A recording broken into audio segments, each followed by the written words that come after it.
Hello and welcome back to all of the Street Fighters, where we're looking at almost every single Street Fighter game. We're playing on the Gameboy Advance today. We're playing Super Street Fighter 2 Turbo Revival. Is this the first Gameboy Advance game we've looked at? I think it might be. I can't remember, but I'm pretty sure. I'm pretty sure it is. Apart from the little bit of Street Fighter Alpha 3 Gameboy Advance footage that we looked at in the Street Fighter Alpha 3 video. So we're on the Game Boy Advance. We can see here on the button menu, one of the big problems with this game is the Game Boy Advance has only got 4 buttons, A, B, L and R. I'll talk about that later, but it does affect the game, but I think it's fine. One of my favourite things about this game is the new art they've added. Look at these character portraits. They're so cool. This is basically the character roster from Super Street Fighter 2. There's no added characters. It's pretty much a straight port of Super Street Fighter 2, to be honest. But look at the new art of these characters. I think it's maybe my favourite character selection screen art that's been in any Street Fighter game. The Blanka looks incredible. Yeah, unbelievable. So, as I say, this game it's basically Super Street Fighter 2 on the Game Boy Advance. So you've got a portable version of Super Street Fighter 2. So there's not actually tons to talk about. But some of the changes they've made in it, I think, are fairly interesting. And the majority of those are to do with the art.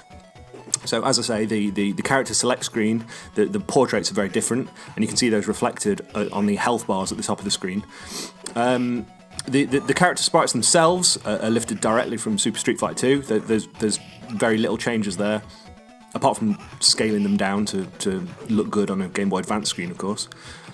The other main difference in the game is some of the stages of the characters are brand new, and we've never seen them before, which I think is a weird change. You've got this game here that's a straight port, essentially a straight port of Super Street Fighter 2.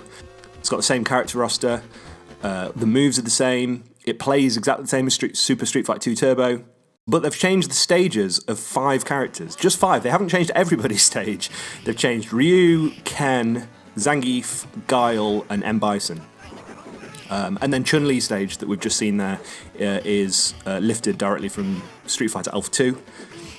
And Balrog's stage is his stage from Street Fighter Alpha 3. So they're not brand new, but they've taken them from the Alpha games and put them in this. So it's just like an unusual change, and I don't really know why they've done it. They haven't done it for every character. They've just taken this small selection of 7 characters and given them different stages. So that's odd, but I think it's quite cool. Some of the stages, Fei Long's is the same, T-Hawk's is the same, but when you get to one of these new stages, I think it's awesome. I don't know, like maybe the purist in me thinks that it's a negative, but I think it's quite exciting. Guile's stage, particularly with a hovering F-16 fighter jet behind him, I just think it's great. It's like it pays homage to the original stage where the plane is parked behind you on the stage, and I just think it's great. I think it's super cool. And Ken's is my favourite new stage. It's just like this street New York scene thing. I think it's loads better than the little dock stage in the original. Well, not loads better, but it's different, and I think it's really well done. So I mentioned that the buttons are weird on the game because of the Game Boy Advance's lack of buttons.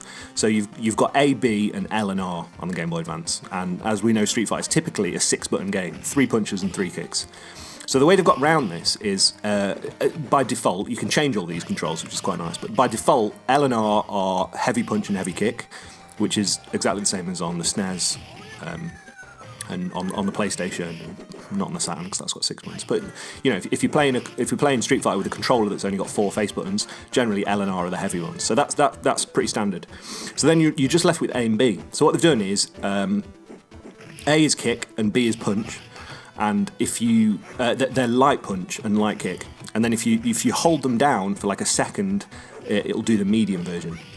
So you do have to wrestle with this kind of new, odd control system, but it kind of works. I think personally when I play Street Fighter, this is probably not the correct way to play Street Fighter, but I generally favour heavy and light, and I tend to not use medium quite as much.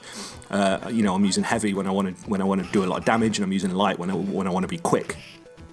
So for me, it's kind of the perfect system if you've only got this amount of buttons, of course.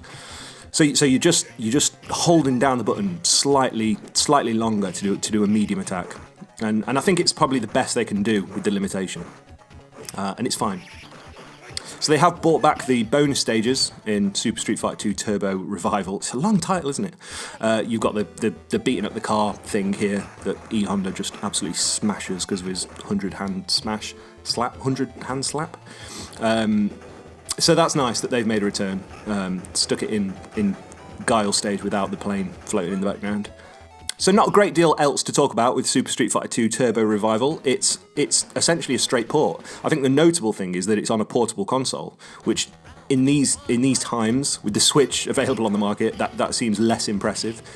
But I think at the time, having I was going to say arcade perfect. It's not an arcade perfect port. Obviously, the visuals are cut down and it's got different stages. But having a very, very good port of Super Street Fighter 2 Turbo on the go, I think was probably impressive. And it's essentially the full game. It's got new changes. Oh, I'm just looking again at this character select art. It's so good, so good. I don't know why they haven't used this in other games. It's brilliant. Yeah, made a few changes, a few little differences, but essentially it's a straight port of one of the best Street Fighters ever made on a portable console. I think that's a pretty cool achievement, and I think it's notable to look at because of the weird visual changes they've made, which are sometimes a negative. You know, they released later on, and we will look at these eventually. They released HD versions of Super Street Fighter 2. On the 360 and the PS3, and then later on the Switch in Ultra Street Fighter 2. And I personally really don't like the new art that they added. I think they did a reasonable job, but I always play with the original art if possible. But I think the fact that they've put new backgrounds in this, and new character art, but they've kept it in the original style, and the new backgrounds that they just feel like original stages.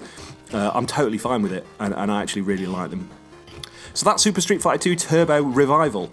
That's our first proper GBA Street Fighter look, and I think it's cool. And it's really cool to go back to Street Fighter 2 after looking at all these versus games and the Street Fighter 3s and the Street Fighter Alphas. It's really fun to go back to Street Fighter 2. And to be fair, Capcom go back to Street Fighter 2 every few years and try and re-release it. So we will be looking at Street Fighter 2 again, but it's one of the best games ever made, so I don't care.